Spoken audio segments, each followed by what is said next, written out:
بسم اللہ الرحمن الرحیم۔ السلام علیکم۔ ہمارے یوٹیوب چینل افسانے سنو پر آپ کو خوش آمدید۔ میرا نام قاسم ہے۔ کئی سال پہلے میں ایک لڑکی کو ہوم ٹیوشن پڑھاتا تھا۔ میرے والد صاحب کا انتقال ہو چکا تھا، اس وجہ سے 4 بہن بھائیوں کی ذمہ داری مجھ پہ تھی۔ میرے گھر کے حالات ٹھیک نہیں تھے تو میں جاب کے ساتھ ساتھ ٹیوشن بھی پڑھاتا تھا۔ میں روز ٹیوشن کے لیے جاتا تو اس کی بڑی بہن مجھے روز دیکھتی۔ ایک دن اس نے مجھے میسج کیا کہ قاسم، میں آپ کو روز دیکھتی ہوں مگر میں نے آج تک آپ کے اندر کوئی غلط بات نہیں دیکھی۔ میں جب بھی آپ کے سامنے آئی آپ نے اپنی نظریں جھکا لیں اور آپ کی جھکی ہوئی نظروں سے مجھے پیار ہو گیا ہے۔ مجھے آپ بہت پسند ہو اور میں آپ سے شادی کرنا چاہتی ہوں۔ میں بہت حیران ہوا کہ اتنے بڑے گھر کی لڑکی مجھے کیسے پسند کر سکتی ہے۔ میں نے اس سے بولا کہ جویریہ، تم ایک بڑے گھر سے تعلق رکھتی ہو، میں غریب گھرانے سے ہوں، تمہارے گھر والے کبھی بھی نہیں مانیں گے۔ اس نے کہا کہ قاسم، آپ رشتہ بھیجو، میں منا لوں گی سب کو۔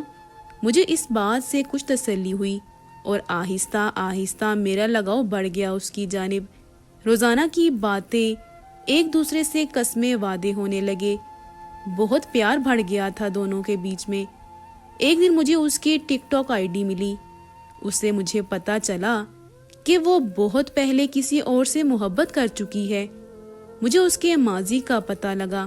مجھے بہت افسوس ہوا لیکن خود کو مضبوط کیا کیونکہ اس سے محبت کر چکا تھا۔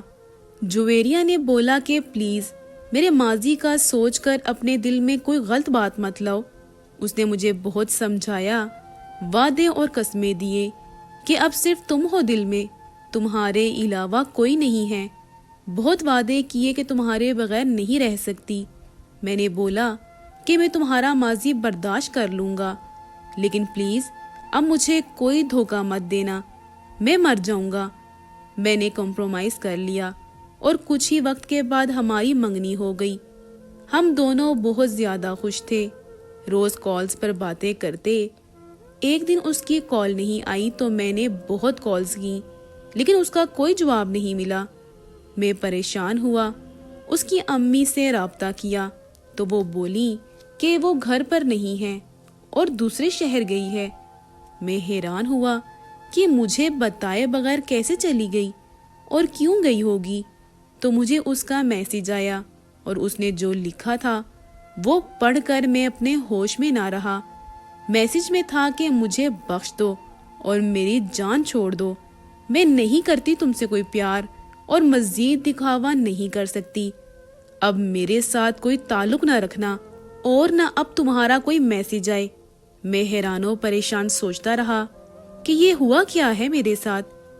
بہت تکلیف دی اس کے جملوں نے، بہت زیادتی کی اس نے میرے ساتھ۔ پوچھتا رہا کہ وجہ تو بتاؤ، آخر کیوں سب ختم کر رہی ہو، لیکن اس کا کوئی جواب نہیں آیا۔ یہ میری زندگی کا بہت بڑا حادثہ تھا جس نے مجھے ذہنی مفلوج کر دیا۔ میں ڈپریشن میں چلا گیا اور نیند کی گولیاں لینے لگا۔ مجھے نہیں پتا وہ اتنی ظالم کیوں نکلی، کیا چل رہا تھا اس کے دماغ میں۔ کیا اسے یاد نہیں آئی ہوگی میری محبت؟ اس کو کھانا کھلائے بغیر میں کھانا نہیں کھاتا تھا۔ اس کے سر درد کی دوا سخت سردی میں بھی لے کے دیتا رہا۔ ہر وہ کام کیا جو اس کو پسند تھا۔ پھر اس نے یہ سب کیوں کیا؟ یہ سوال آج تک میرے دل و دماغ میں ہے اور رہے گا۔ اگر آپ کو آج کی کہانی پسند آئی ہے تو ویڈیو کو ضرور لائک کیجیے گا اور اپنے دوستوں کے ساتھ بھی شیئر کیجیے گا، اور ہاں، مزید ایسی ویڈیوز کے لیے میرے چینل کو سبسکرائب کریں۔ اگلی ویڈیو تک کے لیے مجھے اجازت دیں۔ اللہ حافظ۔